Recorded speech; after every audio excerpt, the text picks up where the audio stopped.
कोतवाली हाथरस जंक्शन क्षेत्र के गांव लाड़पुर का मामला सामने आया है। बता दें कि हर्ष फायरिंग करते हुए एक युवक का वीडियो सोशल मीडिया पर बड़ी तेजी से वायरल हो गया। कुआं पूजन के दौरान अवैध तमंचे से फायरिंग करते हुए युवक वीडियो में दिखाई दे रहा है। बता दें कि पुलिस ने युवक को गिरफ्तार कर लिया है। थाना हाथरस जंक्शन क्षेत्र के ग्राम लाड़पुर में हर्ष फायरिंग का एक वायरल वीडियो व्हाट्सएप के माध्यम से पुलिस के संज्ञान में आया है, जिसमें एक व्यक्ति हर्ष फायरिंग करता हुआ दिख रहा है। वायरल वीडियो का तत्काल संज्ञान लेते हुए हाथरस जंक्शन पुलिस द्वारा त्वरित कार्रवाई कर हर्ष फायरिंग करने वाले उक्त व्यक्ति को वीडियो के आधार पर चिन्हित किया तथा हर्ष फायरिंग करते दिख रहे व्यक्ति कौशल कुमार गुप्ता पुत्र स्वर्गीय भूदेव प्रसाद निवासी लाड़पुर थाना हाथरस जंक्शन को गिरफ्तार किया गया है। उक्त व्यक्ति के विरुद्ध सुसंगत धाराओं में थाना हाथरस जंक्शन में अभियोग पंजीकृत कर आवश्यक वैधानिक कार्रवाई की जा रही है। पुलिस और एसओजी टीम को बड़ी कामयाबी हासिल हुई है। पुलिस और एसओजी टीम ने मिलकर अवैध शस्त्र फैक्ट्री का भंडाफोड़ कर दिया है। अवैध शस्त्र फैक्ट्री से एक अभियुक्त को पुलिस और एसओजी टीम ने गिरफ्तार कर लिया है। पकड़े गए अभियुक्त पर हत्या, लूट जैसे संगीन धाराओं में पहले से ही मुकदमा दर्ज है। शस्त्र फैक्ट्री से अवैध देशी तमंचा, 3 अवैध पौनिया, कारतूस व हथियार बनाने के उपकरण बरामद हुए हैं। जनपद हाथरस के थाना सादाबाद पुलिस एवं एसओजी टीम की संयुक्त कार्रवाई में छापेमारी के दौरान एक अवैध शस्त्र फैक्ट्री बरामद की गई है और एक अभियुक्त महेश जाट को गिरफ्तार किया गया है। इस शस्त्र फैक्ट्री में कुल 10 बने हुए अवैध तमंचे, 3 अवैध पौनिया बंदूक तथा अधबने तमंचे बरामद हुए हैं। इसके अतिरिक्त पुलिस को भारी मात्रा में अवैध खोखा कारतूस तथा अवैध शस्त्र बनाने के उपकरण बरामद हुए हैं। इस गिरफ्तार अभियुक्त के विरुद्ध पूर्व में भी जनपद मथुरा में लूट और हत्या समेत कई संगीन धाराओं में मुकदमे पंजीकृत हैं। इस गिरफ्तार अभियुक्त के विरुद्ध थाना सादाबाद पुलिस द्वारा सुसंगत धाराओं में अभियोग पंजीकृत कर आवश्यक वैधानिक कार्रवाई की जा रही है। पसगवां ब्लॉक में भाजपा ब्लॉक प्रमुख की प्रत्याशी का सपा समर्थित प्रत्याशी ऋतु सिंह के साथ अभद्रता करने का मामला सामने आया है। सीओ अभय प्रताप मल और तहसीलदार विकासधर दुबे के संयुक्त नेतृत्व में नामांकन प्रक्रिया के दौरान अराजक भाजपाइयों की दबंगई के चलते सुरक्षा व्यवस्था तार हो गई। सपा समर्थित प्रत्याशी ऋतु सिंह के साथ नामांकन कक्ष में जाने से रोकने के लिए मारपीट और छीना झपटी की गई। उनका बैग कोई छीन ले गया, जिसमें जेवर, रुपए, मोबाइल आदि सामान थे। लगभग 12 बजे सपा समर्थित प्रत्याशी ऋतु सिंह, सपा के क्रांति कुमार सिंह, सदस्य विधान परिषद शशांक यादव आदि सपाइयों के साथ नामांकन करने जा रही थी। उन्हें नामांकन से रोकने के लिए कुछ दबंग भाजपाइयों ने उनके साथ छीना झपटी की, उनका बैग छीन लिया और किसी तरह नामांकन जमा करने पहुंची, लेकिन उनका कहना है कि कक्ष में उनका नामांकन भी छीन लिया गया।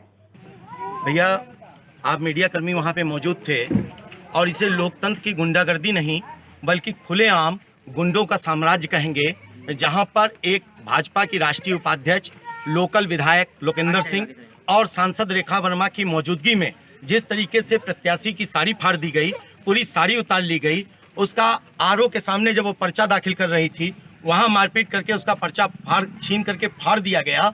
ये खुले तौर से पूरे संविधान की धज्जियों को उड़ाने का अभियान चलाया जा रहा है बीजेपी की तरफ से। और आज जिस तरीके से अंदर घुसने तक लेकर के, कार्यालय के अंदर आरओ ऑफिस के जाने तक से लेकर के जिस तरीके से भाजपा के गुंडे कदम कदम पे खड़े होकर के हाथापाई, मारपीट, गाली गलौज पे उतारू थे, वो मीडिया कर्मियों के पास भी, आपके पास वीडियो फुटेज होंगे, जो बात पूरी तरीके से साबित कर रहा है कि बेटी बचाओ बेटी पढ़ाओ अभियान के नाम पर सिर्फ महिलाओं के खिलाफ बलात्कारियों, दंगाइयों, अपराधियों का माफिया राज चल रहा है। और समाजवादी पार्टी माननीय अखिलेश यादव जी के नेतृत्व में इस अलोकतांत्रिक, इस लोकतंत्र विरोधी, कानून विरोधी कदम के खिलाफ हम हर मोर्चे पे, हर स्तर पे, सड़क से लेकर के हाईकोर्ट तक हम इस लड़ाई को, संघर्ष को चलाएंगे और भाजपा की ताबूत में 2022 में कील ठोकने का काम करेंगे। सांसद के होते हुए महिला प्रत्याशी के साथ जो दुर्व्यवहार हुआ है, वो साफ जाहिर कर रहा है कि भाजपा के मन में महिलाओं के प्रति कोई सम्मान नहीं है। और ये बहुत ही एक, इसको मैं लोकतंत्र की हत्या ही कहूँगा। इससे बड़ी और कोई चीज़ हो नहीं सकती। केवल ताकत के दम पर वो चाहते हैं हम सत्ता में बने रहें और इसका जनता समय आने पर इनका वक्त एक जो है उनको सबक सिखाएगी जरूर। मेरा ब्लाउज फाड़ दिया, मेरा पर्स ले गए, मेरे पैसे झाले, और साड़ी भी मेरी खोल दी गई और मुझे पीटा भी और मेरे झाले भी लगे। किसके द्वारा यह अपराध कृत किया गया? जनता के द्वारा नहीं, पुलिस के द्वारा। पुलिस होते भी एक डंडा नहीं चला सकी किसी के, लेडीज जेंट्स दोनों भी। रेखा वर्मा सांसद, मारपीट भी हुई है। पसवा ब्लॉक में हुई घटना के संबंध में थाना पसगवा पर सुसंगत धाराओं में अभियोग पंजीकृत किया गया और दोनों नामजद अभियुक्तों को पुलिस के द्वारा गिरफ्तार करके उनके विरुद्ध अग्रिम विधिक कार्रवाई की जा रही है। प्रकरण में थाना अध्यक्ष और ड्यूटी पर तैनात एक इंस्पेक्टर और 3 सब इंस्पेक्टर्स को ड्यूटी में लापरवाही बरतने के कारण निलंबित किया गया है। जनसंख्या समाधान फाउंडेशन के तत्वाधान में जनसंख्या नियंत्रण कानून बनाने की मांग को लेकर मुख्यमंत्री को संबोधित ज्ञापन सौंपा गया है। जनसंख्या नियंत्रण फाउंडेशन के दर्जनों कार्यकर्ताओं ने आज कलेक्ट्रेट पर प्रदर्शन करते हुए जनसंख्या नियंत्रण के लिए कानून लाए जाने की मांग का एक ज्ञापन सौंपा। ज्ञापन में 2 बच्चों का कानून लाए जाने की मांग करते हुए कहा कि बढ़ती जनसंख्या विकास के लिए सबसे बड़ा अवरोध है। यदि देश का विकास करना है तो बढ़ती जनसंख्या को नियंत्रित करना होगा। वहीं फाउंडेशन जिलाध्यक्ष तरुण तोमर ने आरोप लगाए हैं कि जिलाधिकारी राजकमल यादव ने फाउंडेशन का ज्ञापन नहीं लिया, इस कारण अन्य अधिकारी को ज्ञापन सौंपा गया है। दरअसल आपको बता दें कि जनसंख्या नियंत्रण फाउंडेशन के दर्जनों कार्यकर्ता आज नारेबाजी करते हुए कलेक्ट्रेट पहुंचे और देश और प्रदेश भर में 2 बच्चे का कानून लाया जाना बेहद ज़रूरी कहा। जिलाध्यक्ष तरुण तोमर, जनसंख्या समाधान फाउंडेशन। कलेक्ट्रेट में क्या मांग? कलेक्ट्रेट में है, हमें ज्ञापन देना था 2 चाइल्ड पॉलिसी देश में लागू हो। डीएम को हमें एक ज्ञापन देना था। डीएम ने कि हमने फ़ोन किया जी ये हमारा ज्ञापन ले लो, हम 7 साल से मेहनत कर रहे हैं 2 चाइल्ड पॉलिसी देश में लागू हो। हमारी 2 चाइल्ड पॉलिसी लागू होने से सैकड़ों समस्याएं ख़त्म हो जाती है देश की, और ये हम अपने घर का अपने क्षेत्र का काम थोड़ा कर रहे हैं, हम तो पूरे देश का विकास हो अगर इसकी लागू होता है। तो हमने डीएम से कहा जी ये ज्ञापन ले लो। डीएम ने कहा कि हम ज्ञापन लेना मेरा काम नहीं है। चलो भाई, हम तो सेवक है, समाज सेवक है, ठीक है तुम्हारा काम नहीं है। हमने छोटे अधिकारी को दे दिया। हम चाहते थे, हमारी इच्छा थी कि हम डीएम को ज्ञापन दें। ये तो देश की सबसे मेन समस्या है। छोटे मोटे ज्ञापन लेते हैं डीएम, तो हमने भी देखे हैं, और क्या करें। जो ज्ञापन नहीं लेगा इसकी शिकायत करोगे कहीं? ना, शिकायत कुछ नहीं है। अभी हमारे नागरिक है, देश के नागरिक है, आज नहीं तो कल से मिल जाएंगे कि ये विज्ञापन जरूरी था लेना उनको खुद। जालौन से एक दिल दहला देने वाली घटना सामने आई है। अज्ञात कारणों के चलते एक पति ने अपनी पत्नी को जलाकर फेंक दिया। राहगीरों की सूचना पर मौके पर पहुंची पुलिस ने 25 वर्षीय युवती को जिला अस्पताल उरई में भर्ती कराया। बता दें कि कुछ दिनों पहले झांसी जनपद निवासी युवती का जालौन में अंतर्राज्यीय विवाह युवक के साथ हुआ था। पुलिस पूरे मामले की तफ्तीश में जुट गई है। झांसी जनपद में हुए बाड़ा गांव ब्लॉक प्रमुख के चुनाव को लेकर जमकर बवाल हुआ। वहीं भाजपा समाजवादी पार्टी दोनों नेता आमने सामने भिड़ंत में खड़े रहे और कई भाजपाइयों ने पथराव किया, तो कई सपाइयों के द्वारा जबरन पुलिस बैरिकेडिंग तोड़कर अंदर जाने का भी प्रयास किया गया। लेकिन आपको बता दें कि भाजपाइयों के द्वारा सपाइयों के आरोपों के अनुसार सपाइयों को नामांकन करने के लिए अंदर नहीं जाने दिया जा रहा था।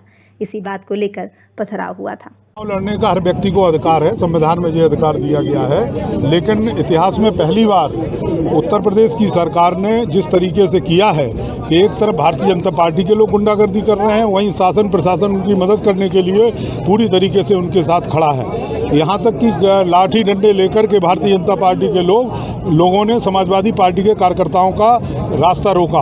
हम लोगों ने एक धैर्य रख के अपने कार्यकर्ताओं को किसी तरीके से समझा करके, अनुशासित करके और जो है रोकने का काम किया। आज बड़ी मुश्किल से हम लोगों ने पर्चा दाखिल किया है। ये लोकतंत्र का पूरी तरीके से मजाक उड़ा रहे हैं। जब जा रहा था उसके ऊपर पथराव किया गया। हमारे प्रत्याशी बुरी तरीके से घायल है और हमारे तमाम समर्थकों को चोटें आई हैं। लेकिन चूंकि हमें पहले नामांकन पत्र दाखिल करना था, हमने नामांकन पत्र दाखिल किया है। इसके बाद हम जो है अब कानून के अनुसार उनकी रिपोर्ट दर्ज कराने का काम। अच्छा, आपको एक नामांकन दाखिल कराने में इतना समय लगा, तो आप 8 नामांकन कैसे दाखिल करें? अभी अब प्रयास कर रहे हैं, हम लोग प्रयास कर रहे हैं। अभी हम लोगों को मोट जाना है, हम लोगों को चिरगांव जाना है, सब जगह हम लोगों को जाना है। कहीं पर्चे दाखिल नहीं करने दे रहे। इस तरीके की इन लोगों ने गुंडागर्दी आज की है। थाना कंपल क्षेत्र के पट्टी मदारी से एक दिल दहला देने वाली घटना सामने आई है। पति ने अपनी पत्नी की गला काट कर हत्या कर दी। आपसी विवाद के चलते पति ने इस घटना को अंजाम दिया है और खुद फरार हो गया। महिला का खून से लथपथ शव घर में देख ग्रामीणों ने पुलिस को सूचना दी। पुलिस मौके पर पहुंची और मामले की तफ्तीश में जुट गई है। अयोध्या के गुफ्तार घाट पर आज एक बहुत बड़ा दर्दनाक हादसा हो गया।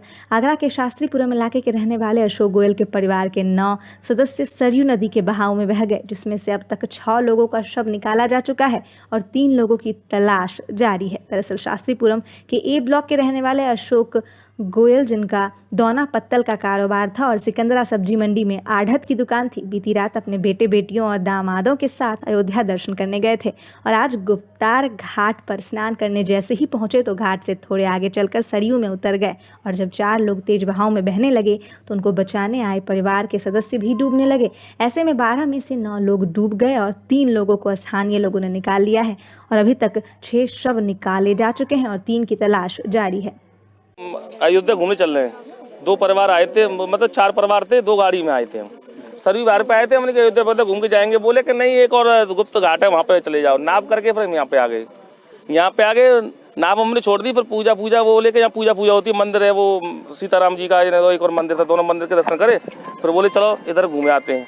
घूमने आ गए, यहाँ बैठ गए। वहाँ पे आ गई बारिश, 4 लेडीज हमारी यहाँ बैठ गई थी कि जल फल ले ले, और हम यहाँ बैठे थे, भीग गए तो कपड़े फड़े उतार के बैठे थे।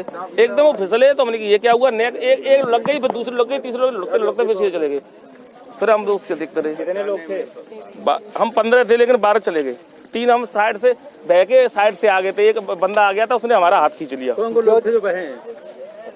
वो हमारे ससुर हैं, ससुर साहब की बेटी हैं 4, और देवती हैं, नातनी है, उनकी वाइफ है। 12 लोग। कितनी उम्र होगी? आगरा से। तो यहाँ पर क्या बजे, मतलब ये घटना जो हुई कैसे हुई? क्या 1 बजे की बात थी शायद करीब। तो नाव से आप लोग डायरेक्ट आए अयोध्या? हाँ, वो अपनी गाड़ी से आते थे अर्टिका से। हम 2-3 दिन रुकना था, तो गाड़ी हमने भेज दी। चला फोन कर देंगे, देख लेंगे। आपने कहाँ करी थी? नाव वहाँ से लाए थे, सरयू यार बोलते हैं उसे, घाट बोलते हैं उसे। अयोध्या सरयू घाट है, कौन सा घाट है इसे? वहाँ से आए थे, वो लेके आई थी हमें। सतीश। क्या रखते हैं उन लोग जो डूबे हैं? जी 12 लोग जो डूबे हैं। क्या लगते हैं आपको? मेरी बेटी है, मेरी वाइफ है, 2 तो है, मेरी साली है 3, उसमें उनके बेटे बेटी। उम्र कितनी होगी? और मेरे 2 साले हैं और मेरे साले की लड़की है। उम्र कितनी होगी उन लोगों की? और मेरी यहाँ सासुल माँ है। कितनी उम्र रही होगी? उम्र उनकी एक तो 60 साल की है, एक मेरे वाइफ से बड़ी बहन है और 2 छोटी हैं उनकी।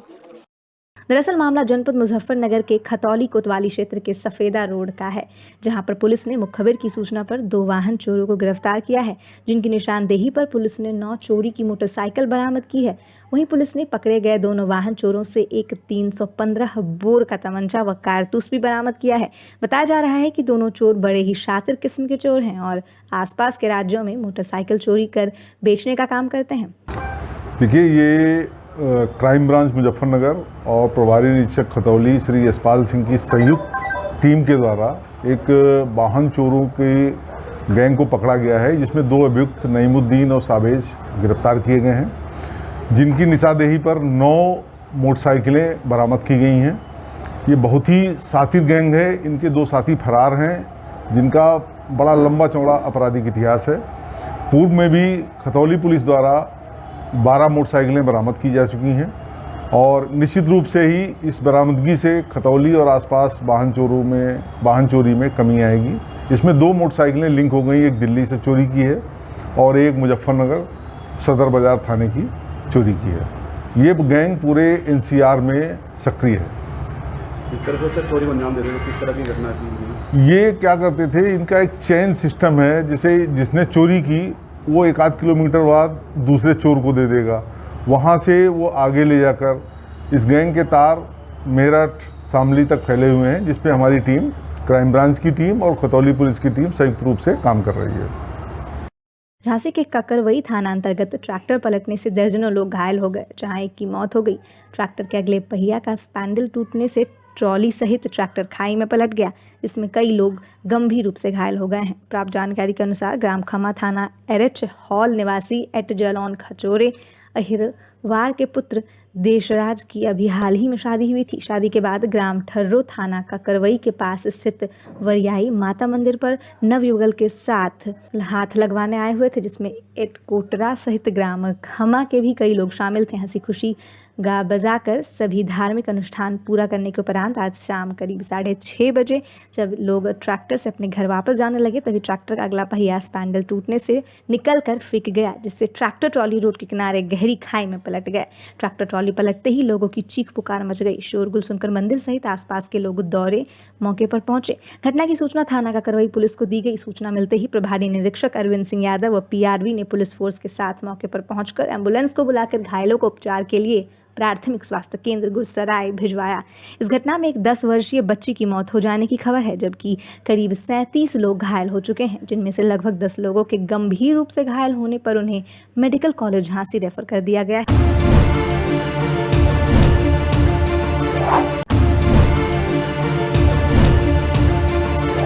पुलिस अभिरक्षक